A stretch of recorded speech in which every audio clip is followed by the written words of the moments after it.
अब यहां देखिएगा श्रीमद् भगवत गीता जी का वो श्लोक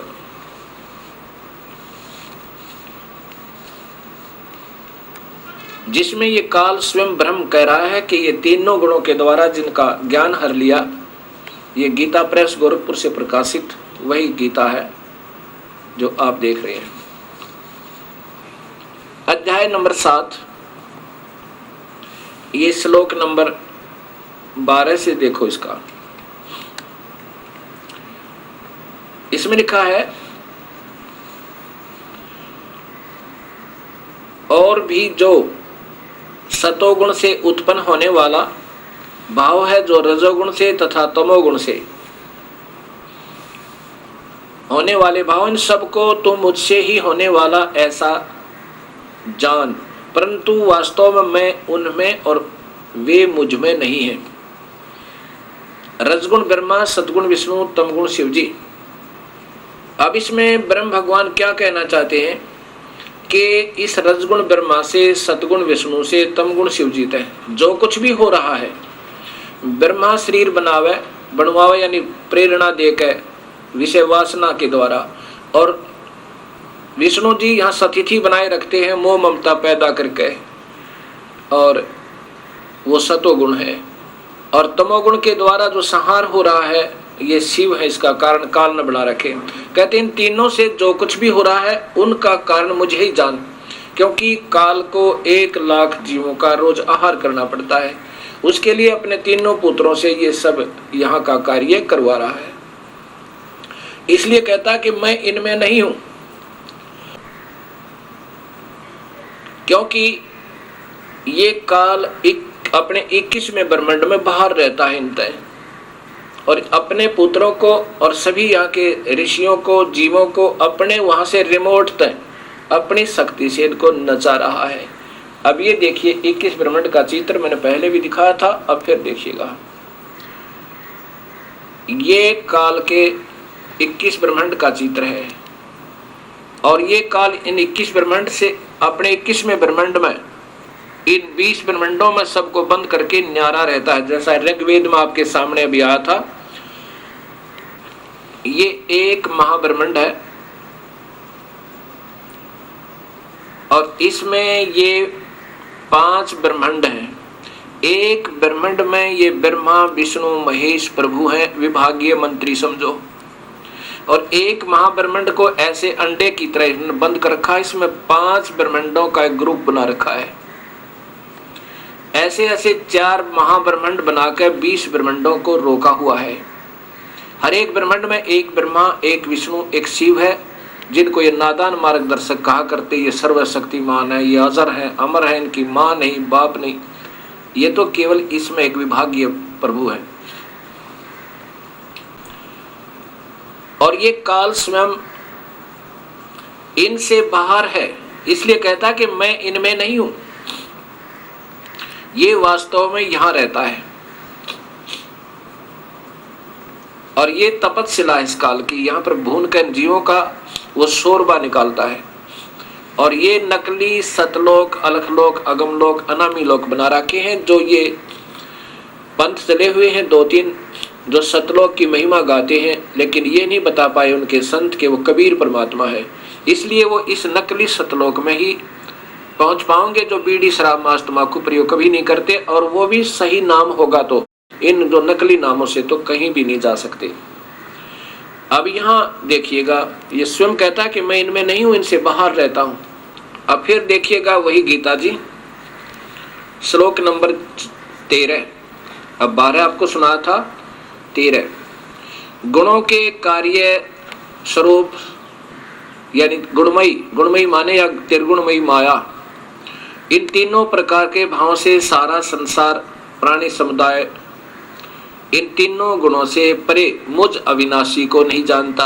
यानी ब्रह्मा विष्णु महेश से न्यारा में रहता हूँ, उसको ये नादान इन के द्वारा भ्रमित मुझे नहीं जानता, मुझ अविनाशी को। वैसे तो इसका अर्थ कुछ और बनता है, फिर भी इन्हीं के द्वारा दिया गया ज्ञान मैं आपको बताना चाहता हूँ। अब आगे देखिएगा, अब ये तीनों गुणों का ही चल रहा है प्रकरण। 14 नंबर श्लोक में ये बता रहा है कि क्योंकि यह अलौकिक अति अद्भुत त्रिगुणमयी मेरी माया, त्रिगुणमयी माई मेरी माया, रजगुण ब्रह्मा, सतगुण विष्णु, तमगुण शिव जी, बड़ी दुस्तर है, बड़ी दुष्ट है, यानी ये बहुत खतरनाक है। और जो व्यक्ति मुझे को बचते हैं वे इस माया का उल्लंघन कर जाते हैं, माया को तर जाते हैं, माया से ऊपर उठ जाते हैं। अर्थात अब कहने का भाव ये है काल भगवान का कि जो ब्रह्मा विष्णु महेश इन तीनों गुणों और नीचे के देवी देवताओं की पूजा करते हैं वो तो सीधे ही व्यर्थ हैं, उनको तो ये कोई सोधी आने नहीं देते। और जो ब्रह्म साधना करते हैं उनसे वो इनसे ऊपर उठ जाता, जैसे मार्कंडेय ऋषि, लोमस ऋषि आदि जो महापुरुषों ने सतज्ञान हुआ वो इन तीनों गुणों की जकड़ से कुछ ऊपर उठ गए। और उनको फिर ये कहता है कि जो इन मेरी पूजा करता है वो इनसे पीछा छुटवा लेता है और महास्वर्ग में उनको महास्वर्ग भेज देता, बाहर नहीं जाने देता। लेकिन इस ब्रह्मा विष्णु महेश की पूजा से और इनके ही पूजा से जो लाभ मिलता है उस पूजा के लाभ से इस ब्रह्म साधना का करोड़ गुना ज्यादा अच्छा लाभ है ब्रह्म साधना का। लेकिन ये भी उत्तम नहीं है, ये भी जीव को सफिशिएंट नहीं है, क्योंकि जन्म मरण 84 लाख दुनिया फिर भी नहीं कटती। महास्वर्ग में जाकर के ये प्राणी हजारों कई हजार युगों तक, लाखों युगों तक भी रह सकता है स्वर्ग में अपनी कमाई के आधार पर, लेकिन फिर भी मृत्यु होगी। लेकिन इस ब्रह्मा विष्णु महेश की पूजा तक की पूजा को तो ये तो बहुत ही निम्न स्तर की है। इसलिए कहा कि जो मेरी पूजा करता है वो इनसे ऊपर उठ जाता है और वो मेरी पूजा का लाभ उठाता है। और फिर अपनी भी पूजा को ब्रह्म कहता है, काल कहता है ये अच्छी नहीं है, ये भी अनुत्तम है, ये श्रेष्ठ नहीं है। बताओ कितना उत्तम ज्ञान गीता जी में, कितना निर्मल ज्ञान, कितना सत्य ज्ञान, पर ये समझ नहीं पाए क्योंकि जो स्वयं अधूरे गुरु थे उन्होंने गीता जी की आड़ में वो चीज तो बताई नहीं जो गीता में लिखा कि पितर मत पूजो, भूत मत पूजो, भूत बनोगे, वही पुजवा रहे हैं और महिमा गीता जी की गा रहे हैं। ये सब काल के दूत समझना जो कि शास्त्र विरुद्ध साधना आपको दे रही है। अब देखना 15वें श्लोक में स्पष्ट कर दिया कि इन तीनों गुणों के द्वारा जिनका ज्ञान हरा जा चुका है ब्रह्मा विष्णु महेश की ही पूजा में और इनसे नीचे के देवताओं में और इन्हीं के द्वारा दी जा रही अक्षणिक सहायता, ये भक्ति का जो लाभ है इसी में ये उलझे रहते, संपत्ति, संतान, फिर ये छोटा सा स्वर्ग बना रखा है यहाँ पे एक, उस स्वर्ग तक जा सकते ब्रह्मा विष्णु महेश के उपासक, और वहां कुछ वर्षों रह करके फिर तुरंत ही 84 लाख दुनियों में गिर जाती। ऐसा ही गीता जी के 7वें अध्याय में बताया है कि वो अन्य देवी देवताओं की पूजा जो करते हैं वो मंदबुद्धि के लोग अक्षणिक सुख को प्राप्त करके तुरंत ही 84 लाख दुनियों में आ जाते हैं। एक ब्रह्म साधना ना करके अन्य देवता, तीनों गुण, तीनों देवता ब्रह्मा विष्णु महेश और फिर नीचे के वो 33 करोड़ देवता और छोटे मोटे बाबा पूज के कहते हैं ये तो शीघ्र ही 84 लाख दुनियों में चले जाते हैं। उन मूर्खों का ये अक्षणिक स्वर्ग 84 लाख दुनियों में डालने वाला है। अब देखिएगा उसी गीता जी को अध्याय नंबर 7 के और श्लोक नंबर 15 में कमाल कर दिया ब्रह्म भगवान ने। क्या कहा है ये श्लोक नंबर 15, इस त्रिगुणमयी माया के द्वारा, क्योंकि इस त्रिगुणमयी माया का ही जिक्र चल रहा है ऊपर से, माया त्रिगुणमयी माया, रजगुण ब्रह्मा, सतगुण विष्णु, तमगुण शिव जी, माया माने जाल, इनके जाल के द्वारा जिनका ज्ञान हरा जा चुका है, असुर भाव स्वभाव को धारण किए हुए नराधमा, मनुष्यों में नीच, इन तीनों गुणों की पूजा तक ब्रह्मा विष्णु महेश और देवी देवताओं की पूजा करने वालों को असुर स्वभाव के यानी राक्षस स्वभाव के और नीच मनुष्य, हे परमात्मा, और ये इधर दुष्कृतिन यानी बुरे काम करने वाले, अर्थात वो धार्मिक पूजा ठीक नहीं, दुष्कृतिन लिखा है नीच कर्म करने वाले, एक ब्रह्म साधना को छोड़कर अन्य पूजा जो करते हैं उनको तो दुष्कृत्य दूषित कर्म करने वाले मूढ़ है, मूर्ख लोग है, और वो मुझे नहीं बचते अर्थात ब्रह्म साधना नहीं करते। ये आपके सामने गीता जी है। अब आपको इसी का प्रमाण योग वशिष्ठ में दिखाता हूं। अब विचार करने की बात है, ये ब्रह्मा विष्णु महेश भी कभी नहीं कहते हमारी पूजा करो।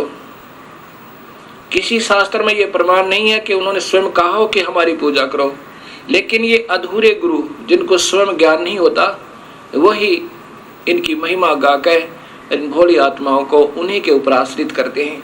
ये स्वयं कहते हैं कि उस परमात्मा की भक्ति करो। और जैसे हम हनुमान की पूजा किया करते थे, मैं हनुमान की पूजा करता था, श्याम जी की पूजा करता था। हनुमान जी ने कभी नहीं कहा मेरी पूजा करो, क्योंकि वे स्वयं राम भगत थे। और एक भगत की भगत पूजा करे, बताइए इससे बड़ी मूर्खता और क्या होगी। कौन कहेगा, कोई भगत कहेगा कि तू मेरी पूजा कर ले? नहीं कहेगा, कभी नहीं कहेगा।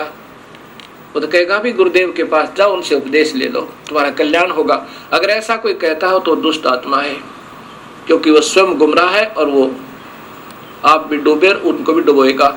ऐसा भक्त आत्मा नहीं कर सकते। ऐसे ही ये योग विशिष्ट आपको दिखाता हूं। ये देखिएगा योग वशिष्ठ, और बहुत से संत इसकी आड़ लेकर हुआ बाई बकते हैं, जो इसमें लिखा वो नहीं बताते।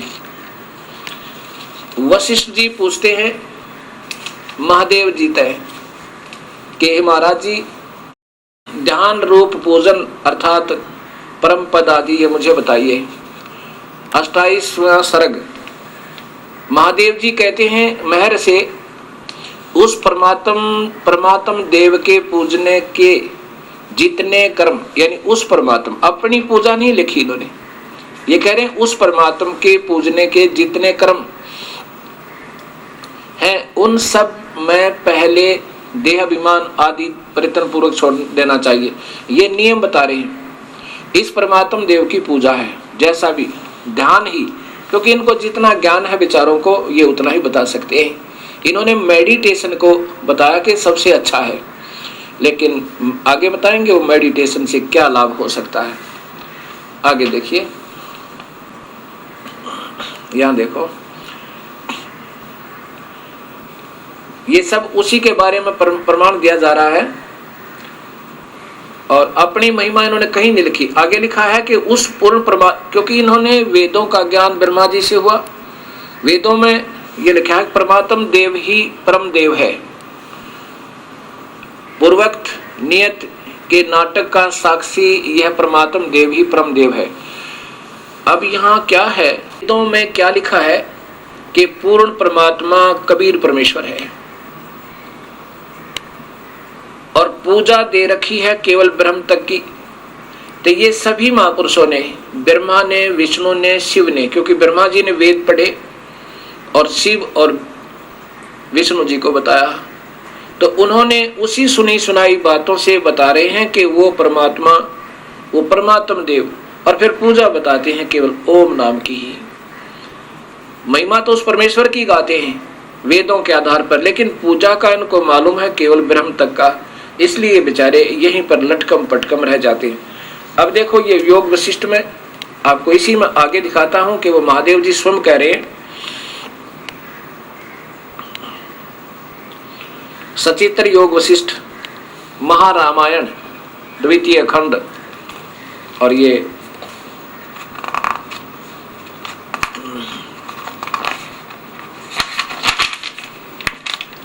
संपूर्ण योग महर्षि वाल्मीकि जी रचित संपूर्ण योग वशिष्ठ महारामायण भाषा सचित्र, और इनके काशी पुस्तकालय, ये गिरधर जी इसके रचयिता हैं यानी संपादक हैं, इसको सरलार्थ करने वाले, और काशी पुस्तकालय इंडस्ट्रियल एरिया मथुरा से ये प्रकाशित है। इसमें ये क्या लिखा है, क्या कहा है इन्होंने। अब महिमा तो वेदों अनुसार बता रहे हैं। ये भगवान शिव स्वयं कह रहे हैं कि पूर्वोक्त नियत नाटक का साक्षी यह परमात्मा ही परम देव है। यही समस्त पदार्थों का आश्रय, सर्वव्यापक, चिन्मय, अनुभव रूप और सभी सज्जनों द्वारा यही सर्वदा पूजनीय है। शिव जी अपनी पूजा नहीं कह रहे, उसी परमेश्वर की पूजा का इशारा कर रहे हैं, संकेत कर रहे हैं। यही परमदेव परमात्मा घट घट में व्यापक है। घट घट में पट और वट में, दीवाल में, छकड़े में, अर्थात सर्वव्यापक है। यही परमात्मा शिव, हर, हरि, ब्रह्मा, इंद्र, कुबेर और यम स्वरूप है। अब जितना उनको ज्ञान होता जा रहा है, बता रहे हैं कि उसमें सब शक्तियां हैं। अनेक प्रकार की घटपट की प्रकृति आकृतियों को लेकर असंख्य पदों से बोधित होने वाली, उन आकृतियों को छोड़ने पर एक पद से बोधित होने वाली सतारूप इस जग जाल का उत्पादक महाकाल। ओए होए, देख कितना स्पष्ट लिखा है। ये महाकाल कहते हैं इस परमात्म देव का द्वारपाल है। देखो ध्यान से, फिर पढ़िए।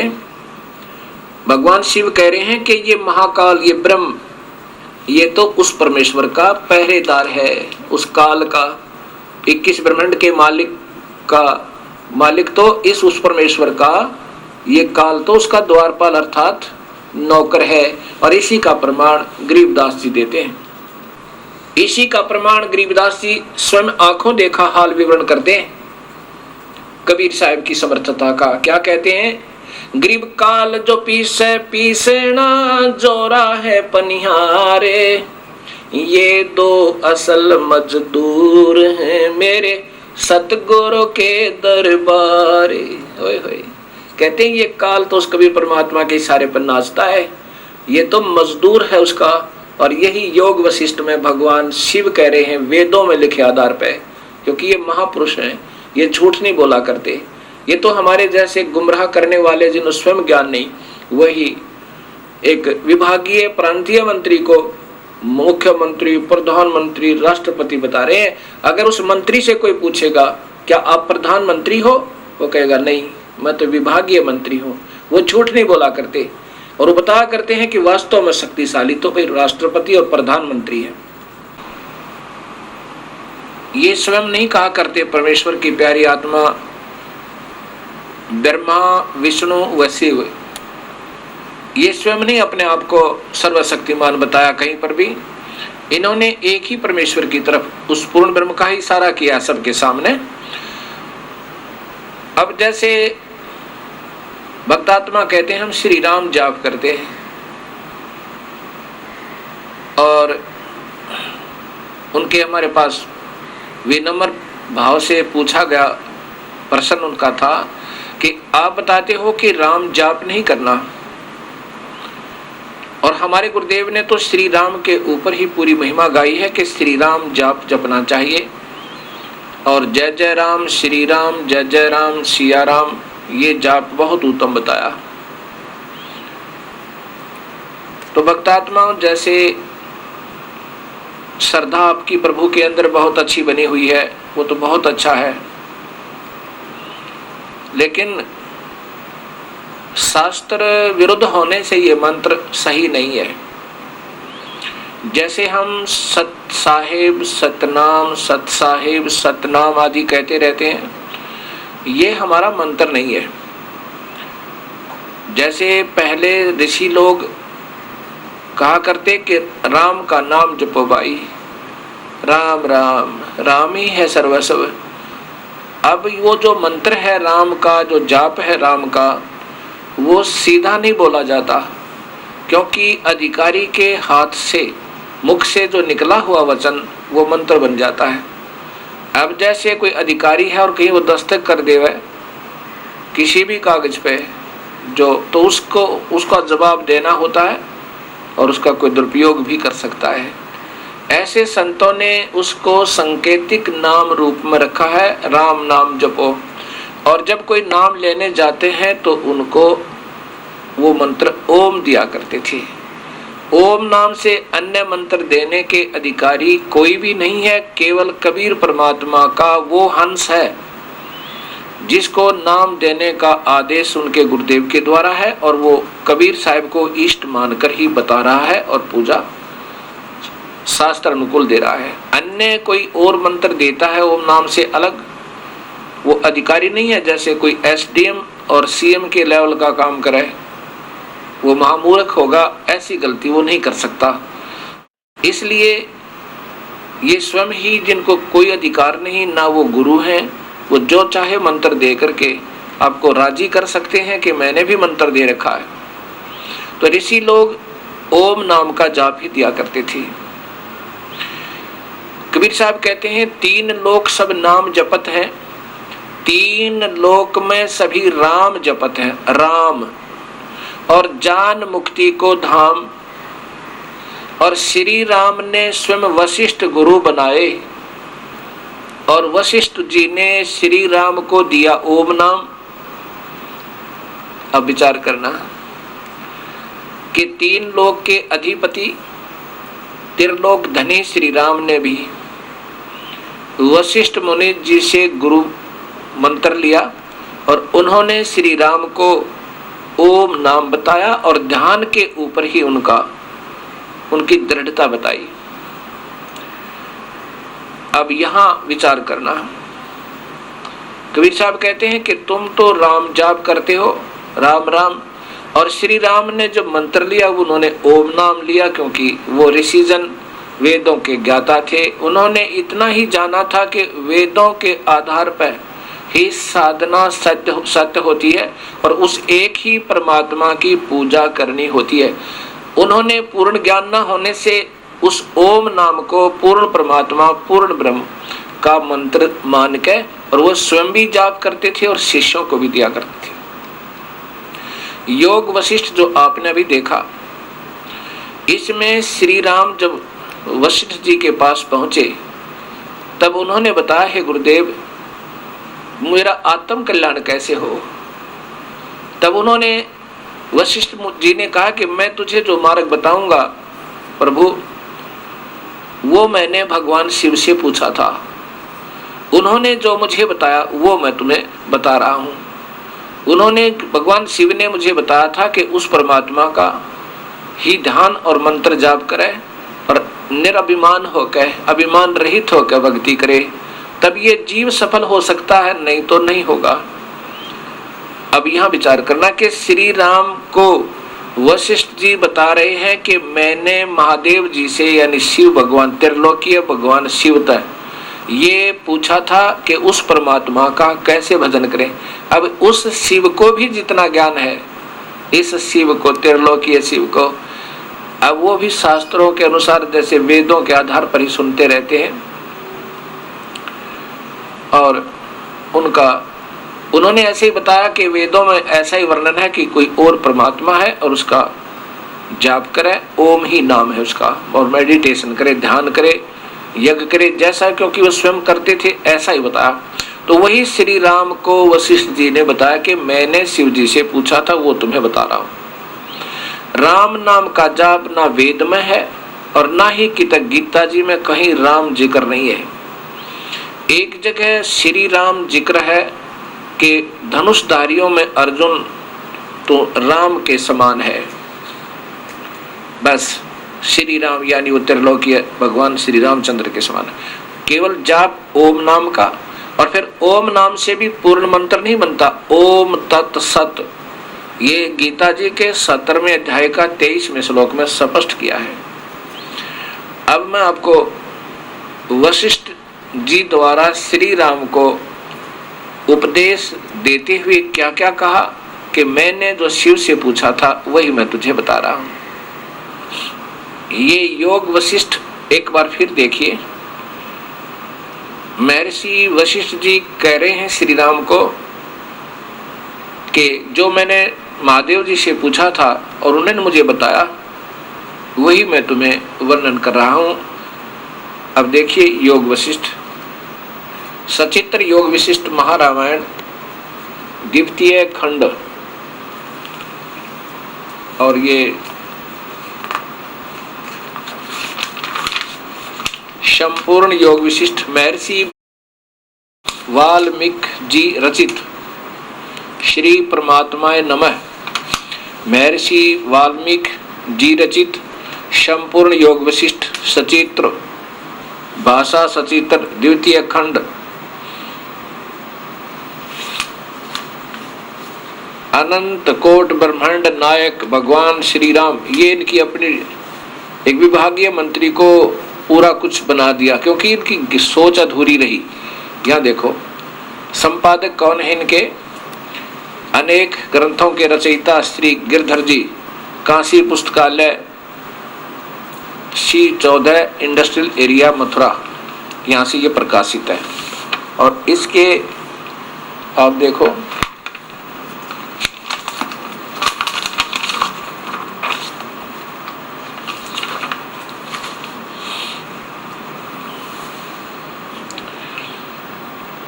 ये है निर्वाण प्रकरण पूर्वार्ध। निर्वाण प्रकरण पूर्वार्ध। श्री वशिष्ठ जी बोले, श्री राम, ऐसा कहकर वे नीलकंठ भगवान शंकर, जिनके ऊपर मैंने उस समय पुष्पांजलि समर्पित की थी, अपने परिवार के साथ आकाश की ओर चले गए। तब पहले से ही शांत स्वभाव वाला मैं त्रिभुवन के अधिपति उमापति के जाने के बाद अक्षण भर चुप रहकर उनके स्मरण पूर्वक उनके द्वारा उपदिष्ट परमात्म देव का, यानी और परमात्मा देव का ज्ञान पूर्वक ध्यान रूप पूजन नवीन परिष्कृत और श्रद्धा आदि से पवित्र हुई बुद्धि से करने लगा। रघुनंदन, महादेव शंकर जी ने चिदानंद सचिदानंद परमात्मा का ध्यान रूप सर्वोत्कृष्ट पूजन मुझे कहा, और स्वयं भी मैं उसे तत्व से जानता हूं। अब देखो वशिष्ठ जी आगे कह रहे हैं कि ज्ञान स्वरूप, तुम ज्ञान स्वरूप और उदारधी होकर सदा ब्रह्म के ध्यान में तत्पर होते हुए समुद्र की तरह परिपूर्ण परितृप्त रूप से स्थित रहो। रघुनंदन, यह सब तुमने सुना और परिपूर्ण बुद्धि होकर तुम स्थित भी हो। इस विषय में और जो कुछ पूछना है चाहो पूछो। पहले जो तुमने प्रश्न किए थे उनमें से यदि कोई उत्तर बिना रह गया हो तो उसे भी आज पूछ लो। वशिष्ठ जी श्री राम को कह रहे हैं, दशरथ पुत्र श्री राम को। अब श्री राम जी कहते हैं कि नहीं, मैंने अब सब प्रश्नों का उत्तर पा दिया है, मुझे कोई ऐसी बात नहीं रही और सब संसार को समझ लिया है, आपसे आगे देखो। ये उन्होंने कहा। फिर वशिष्ठ जी कहते हैं कि रघुनंदन श्री राम, तुम आत्मज्ञानी हो, इसलिए अहंकार तुम्हारा पतन नहीं कर सकता, क्योंकि जिसने निरंतर असीम सत्य स्वरूप ब्रह्म, ये कौन है वो असीम सत्य स्वरूप ब्रह्म का स्मरण किया है, और तो जो तत्व ज्ञान रूप सुमेरु पर्वत के शिखर पर स्थित है, यानी जिसको सही ज्ञान हो गया है पूर्ण परमात्मा का, वो तो सुमेरु पर्वत के शिखर पर स्थित है, अर्थात बिल्कुल सुरक्षित है। उस पुरुष का पुनर्जन्म रूप पतन नहीं हो सकता। श्री राम, तुम्हारा जो ये समय समता एवं सत्यता में स्वभाव मुझे दिखाई देता है, इससे मैं मानता हूं कि तुम संकल्प विकल्प और अविद्या से रहित हो चुके हो, क्योंकि आपने अब ज्ञान पूरा सुन लिया, अपने स्वरूप में भली भांति स्थित हुए, अर्थात अब आपने पूरा ज्ञान हो गया है। प्रत्यक्ष कर रहे हो कि सागर की तरह सम्मान पूर्ण समता तुम में विद्यमान है, यानी सत्य ज्ञान सो गया है, आपको निश्चिंत हो गए हो। जिस जिस वस्तु को तुम देख रहे हो उस वस्तु में समान भाव से सता रूप सच्चिदानंद घन परमात्मा स्थित है। ये वो सब जगह व्यापक है, ये वासुदेव कबीर परमेश्वर है। ये आपको वेद बताएंगे। भगवान श्री राम को वशिष्ठ मुनि जी ने ओम नाम बताया। अब यहां आपने देखा कबीर साहब की वो वाणी सत्य सिद्ध होती है। तीन लोक सब राम जपत हैं, जन मुक्ति को धाम में। उन्होंने भी श्री राम ने वशिष्ठ गुरु कियो हो, उनको सुनायो ओम नाम। ओम ओम नाम वशिष्ठ मुनि जी ने भगवान श्री राम को दिया। अब यहां विचार करना पड़ेगा कि फिर राम नाम का जाप कराने वाले नादान संत आपको टॉफी दे रहे हैं, मीठी गोली, उनको स्वयं ज्ञान नहीं। अब जैसे कबीर पंथ में ऐसे ही बुद्धिहीन बहुत है मेरे जैसे, हम सत साहेब बोलते हैं, सत साहेब सत साहेब। अब कई सत साहेब नाम देने लगे कि बस सत साहेब करते रहो, सत साहेब करते रहो, बेड़ा पार है। और कई केवल सतनाम जपते रहो, सतनाम सतनाम सतनाम। ये जाप नहीं है, ये वो बुद्धिहीन संत देते हैं सतनाम जाप, जिनको मालूम नहीं कि सतनाम और मंत्र है। ऐसे ही राम का नाम कोई और मंत्र है। 3 लोक का राम का नाम है ओम, और परब्रह्म का नाम है, राम का नाम है, वो अलग है। वो तत् कहा गीता जी के 17वें अध्याय के 23वें श्लोक में 3 मंत्र का नाम बताया है। ओम तत् सत। ओम तो ब्रह्म का और तत् सांकेतिक मंत्र है, और सत भी सांकेतिक और गुप्त है। ये कोड वर्ड में कहा जाता है। और उसी का प्रमाण श्याम वेद देता है कि वो कबीर परमेश्वर अपनी ही प्राप्ति के लिए स्वयं भी आता है, स्वयं संत बनकर मानुष रूप धार कर, और उसमें सत भक्ति प्रचार करता है पूर्ण परमात्मा की, अर्थात अपनी ही। और वो 3 मंत्र का जाप देके और 3 ही स्थिति में देकर इस जीवात्मा को काल के जाल से छुड़वाता है। वो बंदी छोड़ है। इस प्रकार जब हमें सही नाम का पता चलेगा तभी हम यहाँ से हटेंगे। तो कई कबीर पंथी क्या कहते हैं, सत साहेब जप लो, सतनाम सतनाम, या सतगुरु दयाल, या कोई वैसे ही अपनी मर्जी के मंत्र देते हैं। वो सही नाम नहीं है। एक ऐसे ही जगह में सत्संग सुनने गया तो वहां एक कबीर पंथी महात्मा क्या गा रहा है, सत्य साहिब सत्य साहिब सत्य साहिब जी, सत्य साहिब सत्य साहिब सत्य साहिब जी। और सैकड़ों व्यक्ति उसके पीछे बैठ कर उस बुद्धिहीन के और फिर ऐसे बन रहे। ऐसे ही वो जाप नहीं है, और ना ही उसके कहने से कोई लाभ है। वो तो इशारा करता है कि वो सत्य साहिब कौन है, वो सच्चा भगवान अविनाशी परमेश्वर है कौन। ऐसे ही जय राम श्री राम जय जय राम श्री जय राम, ये कोई मंत्र नहीं है। ये तो मन प्रसन्न करने वाली बात है। जब वो है कौन राम, वो कौन मंत्र है उस राम का, ये सारा आपने परिभाषा प्रभु की के अंदर क्लियर हो गया, स्पष्ट हुआ। 3 लोक के राम हैं, ब्रह्मा विष्णु महेश, इनका भी मंत्र अलग है। और 21 ब्रह्मांड का राम वो काल भगवान है, जो इनके पिताजी हैं, किनके, ब्रह्मा विष्णु महेश के। और 3 लोक के राम हैं ब्रह्मा विष्णु महेश, और ब्रह्मा विष्णु महेश के पिताजी हैं काल भगवान, वो 21 ब्रह्मांड का राम है। और परब्रह्म जो है अक्षर पुरुष, वो 7 संख्य ब्रह्मांड का राम है। अनंत करोड़ ब्रह्मांड का, जिनकी कोई गिनती नहीं, उनका जो राम है वो सत साहिब, सच्चा राम, अविनाशी भगवान, अकाल मूर्त शब्द स्वरूपी राम, सतपुरुष, परम अक्षर पुरुष। ये तो उनकी उपमात्मक नाम है, महिमात्मक नाम है। वास्तव में उस शक्तिशाली शक्ति का वास्तविक नाम कबीर है। उसको कबीर भी वेदों में कबीर लिखा है, और अब हम उनको अपनी अपनी भाषा में कबीर कहते हैं, कबीर। और वही कबीर परमेश्वर, कबीर देव, वो स्वयं काशी के अंदर आया इस कलयुग में अपने सत्य ज्ञान का ढोल बजाने के लिए। तो ऐसे ये राम हैं, 3 लोक के राम, ब्रह्मा विष्णु महेश, 21 ब्रह्मांड का राम, इनके पिताजी काल भगवान, जो गीता जी के 11वें अध्याय के 32वें श्लोक में कहता है कि मैं काल हूं अर्जुन, और सभी को खाने के लिए आया हूं। गरीबदास जी कहते हैं ये काल कसाई हंसत है सर्वलोक को खाए। ये काल कसाई हंसत है सर्वलोक को खाए, मैं इन सब लोगों को खाने के लिए आया हूँ, सब जितने भी व्यक्ति हैं इन सब को खाऊंगा। और अंकुश निर्गुण नाम का ये सतगुर दर पकड़ा जाए।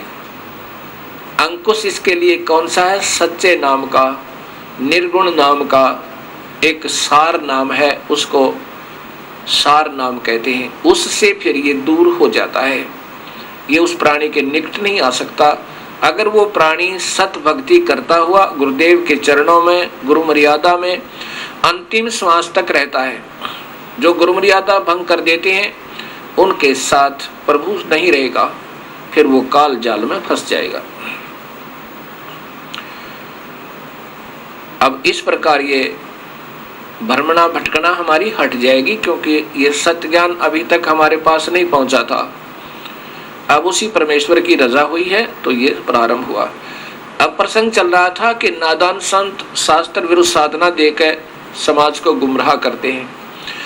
अब यहाँ प्रश्न आता है मन में कि ये कैसे समझें कि सही मंत्र कौन से हैं और गलत कौन से हैं। आम भक्तात्मा की बुद्धि इतना काम नहीं कर सकती, उनकी इतनी समर्थता नहीं है कि वो सत्य और असत्य का निर्णय कर सकें। बिल्कुल ऐसा ही है। अब उसका कैसे निर्णय होगा? पहले हम अपने पूर्वज अशिक्षित थे, अब 90% से भी ज्यादा शिक्षित हो चुके हैं बहन और भाई। शास्त्र अपने पास है और सत्य ज्ञान ये आपको अब मिल रहा है। इस सत्य कथा, इस सच्ची राम कथा को आप श्रवण कीजिए।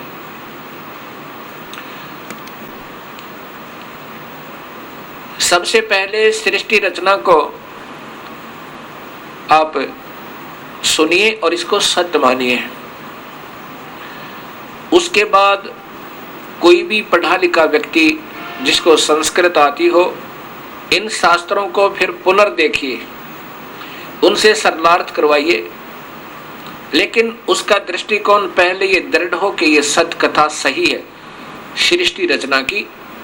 उसमें कबीर परमेश्वर सिद्ध हो जाएगा और फिर वो बताएंगे कि कैसे भक्ति करनी चाहिए, कैसे नहीं करनी चाहिए। अभी आपने गीता जी में देखा कि तीनों गुणों तक की भक्ति कभी और उससे नीचे की, ये तो अक्षिणिक है। गीता जी के 7वें अध्याय में बिल्कुल स्पष्ट किया हुआ है कि तो अक्षिणिक है, ये अक्षिणिक सुख है और इसको बुद्धिहीन नादान व्यक्ति किया करते हैं। जैसा फिर देखिए गीता जी, अब फिर देखिएगा ये गीता जी श्रीमद् भगवद गीता, गीता प्रेस गोरखपुर से प्रकाशित, और इनके टीकाकार हैं श्री जय दयाल गोविंद का। अब इसके अंदर आप देखिए, जैसा कि आप पहले सुन रहे थे, 15 श्लोक तक आप सुन चुके। अध्याय नंबर 7 के श्लोक नंबर 15 आपने सुना था। अब देखिए इसका दोबारा फिर बता देता हूं, क्योंकि 12 से चलता हुआ आ रहा था ये ज्ञान के तीनों गुणों के द्वारा जो कुछ भी हो रहा अर्जुन, वह मुझसे जान, रजगुण ब्रह्मा, सतगुण विष्णु, तमगुण शिव जी से।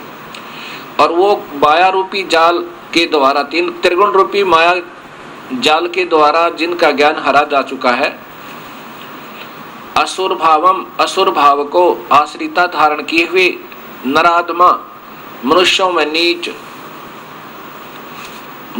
नीच दूषित कर्म करने वाले दुष्कृतिन, यानी तीनों गुण रजगुण ब्रह्मा, सतगुण विष्णु, तमगुण शिव जी से नीचे की जो पूजा कर रहे हैं, वो दूषित कर्म करने वाले मूढ़ लोग, मूर्ख, माम न प्रपदन्ते, मुझको नहीं पूजते। ये ब्रह्म कह रहा है, यानी काल कह रहा है कि वो मेरी पूजा नहीं करते।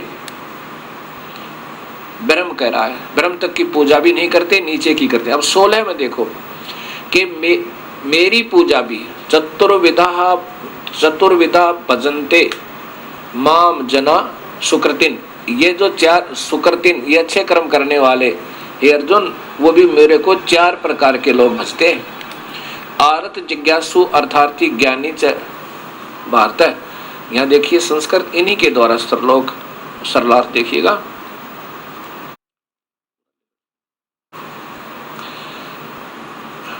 हे भारतवंशियों में श्रेष्ठ, उत्तम कर्म करने वाले अर्थार्थी, आरत, जिज्ञासु और ज्ञानी, ये चार प्रकार के भक्तजन मुझे भजते हैं। अब इसका क्या अर्थ बनता है? भगवान ब्रह्म कह रहे हैं, क्षर पुरुष कह रहे हैं, ज्योत स्वरूपी निरंजन अर्थात काल, ये कह रहा कि अर्जुन, मेरी भक्ति भी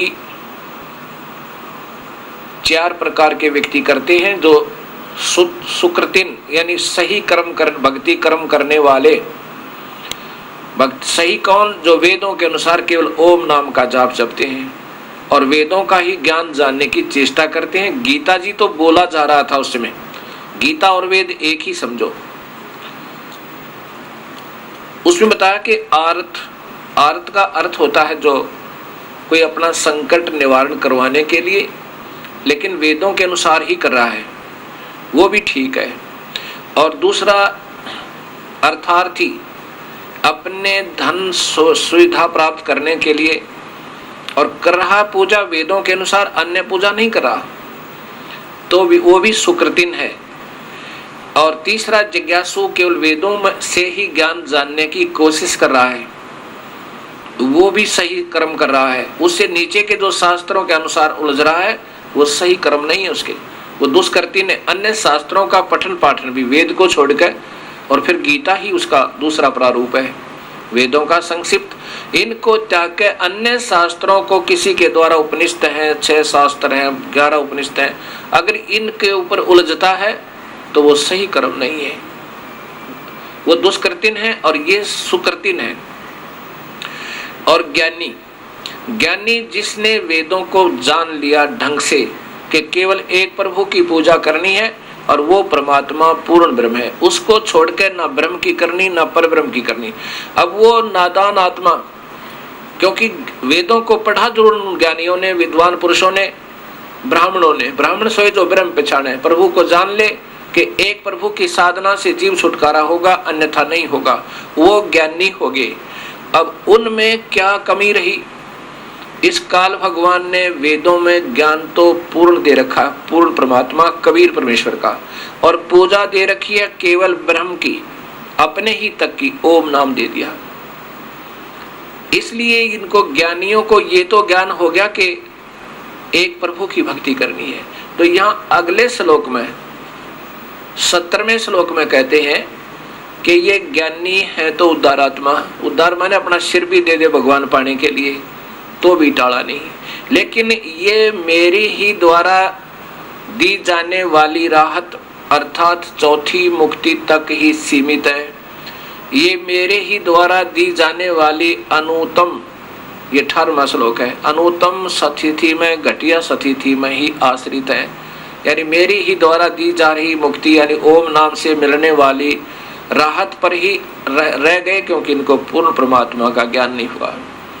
ऐसा ही आप आगे देखिएगा। अब वही गीता जी के अंदर 7वें अध्याय का 17वां श्लोक देखिए, ये 16वां आपको मैंने बता दिया कि अब 17वें में है कि जो इन्होंने थोड़ा सा अपने हिसाब से किया है, क्योंकि इनको पूर्ण ज्ञान नहीं था बलि आत्माओं को। इसमें लिखा 17वें का सरलार्थ किया कि उनमें, क्योंकि वो ज्ञानी आत्मा अर्थात ये 4 प्रकार के मुझे भजते हैं, उनमें नित्य मुझ में युक्त, नित्य युक्त है।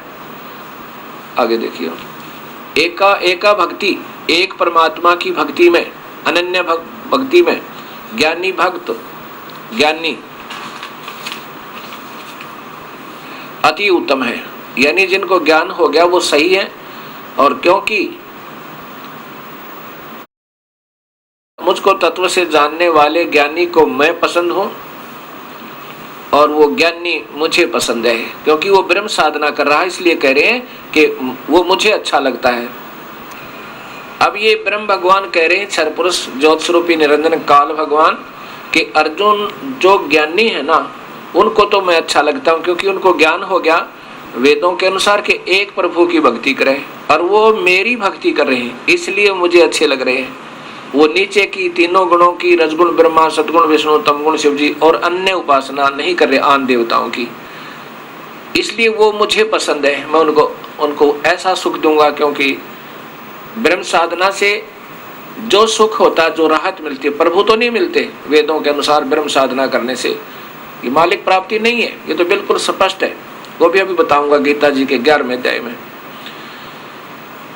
लेकिन उनको जो एक ब्रह्म की साधना करते हैं, चाहे वो पूर्ण ब्रह्म मानकर ही कर रहे हैं, ओम नाम के जापते हैं, तो उसका प्रतिफल उन्हें मिल रहा है।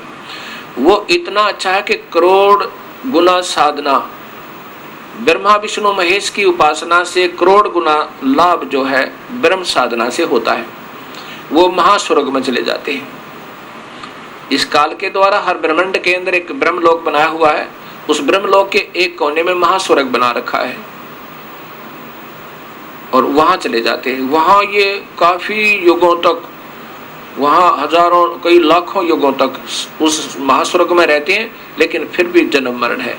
इसलिए आगे कहेंगे 18वें श्लोक में कि मेरे द्वारा दी जा रही राहत भी उत्तम नहीं है, अनुत्तम है। ये स्वयं काल भगवान, ब्रह्म भगवान कह रहे हैं, जो गीता में बोल रहे हैं। अब आप देखिए वही गीता जी,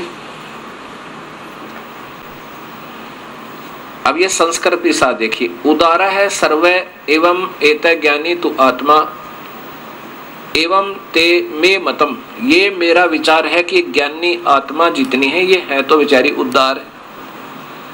ये तीनों ने किया, मेरा स्वरूप है इनका, इतना बेचारों का पूरा ज्ञान ना होने से किया। सीधा अर्थ बना है कि ये जितनी भी ज्ञानी आत्मा वेदों के अनुसार जिनको ज्ञान हुआ, वो है तो उदार, सिर देने की भी टाल नहीं परमात्मा के पाने के लिए। ये मेरा विचार है। लेकिन वो मेरी ही आस्थिता से, वे मेरी ही युक्ता मां, मेरी ही अनुत्तम गति, मेरी अनुत्तम घटिया अधूरी जो उत्श्रेष्ठ गति, और गति माने दी जाने वाली राहत, ब्रह्म के द्वारा दी जाने वाली राहत में ही स्थित है। सह आस्थिता, सह युक्ता, क्योंकि ही माने क्योंकि, सह माने वह, युक्ता माने प्रभु भक्ति में एक भक्ति को जानकर भक्ति करने वाले, माम अनुत्तम गति में स्थित है, वह मेरी अनुत्तम घटिया सतिथि में आश्रित है। कोई संस्कृत का जानने वाला विद्वान पुरुष समझ सकता है इसको। अब आगे देखिए, इनकी जो सरलार्थ है वो भी समझ लीजिए। महापुरुषों ने क्या किया है, ये सभी उदार हैं, परंतु ज्ञानी तो साक्षात मेरा स्वरूप ही है, मेरा मत है। लेकिन ऐसा नहीं था, क्योंकि वह मद भक्त, मदत मनन बुद्धि वाला ज्ञानी भक्त अति उत्तम। अब अनुत्तम का, अनुत्तमाम का अर्थ हो घटिया तो घटिया, अनुत्तमाम यानी बिल्कुल व्यर्थ, अनुत्तम माम, उसे अर्थ इसका यह बनता है अनुत्तम माम, मेरी सबसे घटिया गति में मुझ में ही स्थित है। इन्होंने लिख लिया अति उत्तम, अनुत्तम का अर्थ अति उत्तम कर दिया। अब बताओ, ये सरलार दिया समाज को। अब आपके सामने भक्त समाज कि कैसा उन्होंने सरलार्थ दिया समाज को, क्योंकि उन बेचारों को स्वयं ज्ञान नहीं है। इन टीकाकारों को अनुत्तम को ये अति उत्तम लिख रहे हैं, और फिर यही लेखक आगे विचलित हो जाता बेचारा कि कहाँ तक अर्थ का अनर्थ करूं। आगे फिर अनुत्तम को अनुत्तम ही लिख देता है। धन्य भाग है इसके, तो भी पीछा छुटा है बेचारे ने। अब इसमें स्पष्ट किया है कि ये ज्ञानी आत्मा है तो उदार बेचारी, जैसे महर्षि चुनक जैसे, महर्षि दुर्वासा जैसे, महर्षि कपिल देव जैसे, कपिल मुनि जैसे, उन्होंने वेदों को पढ़ा और उसमें पाया कि एक ही प्रभु की भक्ति करनी है, और उसका विशेष कर ध्यान ही बताते हैं, ये मेडिटेशन ही। और उससे क्या पाया? हजारों वर्षों तक मेडिटेशन ध्यान करके केवल सिद्धियां आई, प्रभु नहीं मिले। अंदर प्रकाश देकर राजी रहे, प्रसन्न रहे और सोचा प्रभु मिल गया, क्योंकि प्रकाश में बताते हैं परमात्मा को, लेकिन ऐसा नहीं है। अब यहां बताया कि वो है तो उदार आत्मा, जिन्होंने अपने शरीर की परवाह नहीं की, हजारों वर्षों तक भूखे प्यासे और संघर्ष करते रहे, लेकिन वो बेचारे पूर्ण ज्ञान ना होने से ये काल कह रहा है कि मेरी घटिया, मेरे द्वारा दी जाने वाली अनुत्तम अश्रेष्ठ राहत में ही लगे रहे, क्योंकि ब्रह्म साधना से भी जीव मुक्त नहीं हो सकता, काल के जाल से पार नहीं हो सकता। अब 19वें श्लोक में लिखा है कि मेरी भक्ति भी अर्जुन, मेरी भक्ति भी ना जाने कितने जन्म हो जाते हैं आपके, ना जाने कितने जन्म, तब कोई शुभ संस्कार उदय होता है जो ब्रह्म साधना कोई प्राणी करता है वेदों के अनुसार। ऐसा भी बहुत जन्मों के बाद तुम्हें सुअवसर प्राप्त होता है, नहीं तो नमन सत्र की साधना में जीवन व्यर्थ करते रहते हो। और ऐसा महात्मा जो उस पूर्ण परमात्मा को ही माने कि वो है सर्वव्यापक, और वो पूर्ण परमात्मा कौन है उसको समझे, ऐसा तो बहुत ही दुर्लभ है। ऐसा कोई बताने वाला उस परमेश्वर के बारे में, वो तो बहुत ही दुर्लभ है। अब देखो, ये गीता जी के 7वें अध्याय का ही 19वां श्लोक है। बहुनाम जन्मानाम अन्ते ज्ञानवान माम प्रबदते। कितना स्पष्ट लिखा है कि बहुत जन्मों के बाद, बहुनाम जन्मानाम, ये ज्ञानवान, बहुत कोई ज्ञानी पुरुष होता है, बहुत जन्मों के बाद उसको सुअवसर मिलता है कि ब्रह्म साधना करता है। और वासुदेव सर्वमिति स महात्मा दुर्लभ है, सो दुर्लभ है। वासुदेव सर्वमिति, जो उस पूर्ण परमात्मा, सर्वव्यापक परमात्मा कोई सर्वस्वा मानता है, सर्वम यानी सब कुछ है, ब्रह्म पूर्ण नहीं है, और ब्रह्मा विष्णु महेश तो बहुत अधूरे है। ऐसा कोई बताने वाला सह महात्मा सो दुर्लभ है, वो संत तो बहुत ही दुर्लभ है। और उसी को ढूंढो अर्जुन, अगर उस परमात्मा को पाना है तो वो आपको 4थे अध्याय का 34वां श्लोक बताता है। अब देखिएगा, वही गीता जी अध्याय नंबर 4, अध्याय नंबर 4 का और श्लोक नंबर नीचे देखिएगा 33 या 33 से देखिएगा। कहता है श्रेयान धर्मयात यगात ज्ञान यज्ञ प्रणतप सर्वम कर्म अखिलम भारत पार्थ ज्ञाने परिसमाप्ते। इसका क्या अर्थ है? श्रेयान, ये ज्ञान यज्ञ जो है, ज्ञान यज्ञ कौन सी है? जो पूर्ण संत, जो सत्य ज्ञान बतावा पूर्ण परमात्मा का, सत्संग सही ज्ञान जो देता है, वो ज्ञान यज्ञ कहलाती है। ज्ञान यज्ञ में जब सही ज्ञान हो जाएगा, उसके अंदर उससे द्रव्यमयात यज्ञ, द्रव्य से होने वाली यानी धन से होने वाली हवन धर्म भंडारे, उनसे ज्ञान यज्ञ अति श्रेयान श्रेष्ठ है। हे अर्जुन, अगर ज्ञान हो गया तो कुछ पता चलेगा कैसे भक्ति करनी चाहिए, और ज्ञान नहीं हुआ वैसे ही कर रहे हैं तो वो साधना अधूरी है। इसलिए कहा कि श्रेयान द्रव्यात द्रव्य यज्ञ से ज्ञान यज्ञ अर्थात सत्य ज्ञान यज्ञ, ये सबसे उत्तम है। 5 यज्ञ हैं, एक यज्ञ है धर्म की, दूसरी यज्ञ ध्यान, तीसरी यज्ञ हवन की, चौथी यज्ञ परिणाम और 5वीं यज्ञ ज्ञान की। यानी सही ज्ञान होगा तभी तो भक्ति करने पर जीव लगेगा। अब फिर लिखा कि सर्व कर्म अखिलम पार्थ ज्ञाने परिसमाप्ते। अब सभी ज्ञान में सभी कर्म जो अधूरी साधना हम कर रहे थे, वो सत्य ज्ञान होने पर अपने आप समाप्त हो जाती है। इसलिए भगवान कह रहे हैं कि जब तुझे सही ज्ञान हो जाएगा, उसमें तेरे सारे कर्म समाप्त हो जाएंगे। अर्थात ये छोटी मोटी पूजाएं जो तू कर रहा है, ये कभी नहीं करेगा। इसलिए ज्ञान यज्ञ इस द्रव्य युग से ज्यादा श्रेष्ठ है। यज्ञ तो सारी ही करनी है। एक यज्ञ धर्म की, जैसे भंडारे करते हैं गुरु आज्ञाता है, जहाँ धार्मिक होते हैं, ये अनुष्ठान होते हैं गुरु के आदेश से, गुरु की कृपा से वो गुरु के सामने जो करवाए जाते हैं, धर्म भंडारे चलते हैं। एक यज्ञ धर्म की, दूसरी यज्ञ ध्यान। मेडिटेशन भी एक ध्यान, एक यज्ञ है। अब ध्यान से सुनना कि अब मेडिटेशन के ऊपर काफी प्रश्न आए भक्तों के कि हमारे गुरुजी तो ध्यान ही की ज्यादा महिमा बताते हैं, और योग वशिष्ठ में भी जैसे ध्यान पर ही जोर दिया है भगवान शिव ने भी। अब ये ध्यान है क्या? ये भी एक यज्ञ है।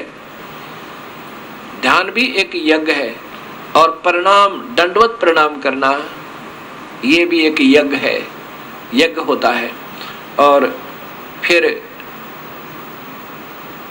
ज्ञान यज्ञ, ज्ञान यज्ञ ये सत्संग परिभाषा प्रभु की, ये ज्ञान यज्ञ है।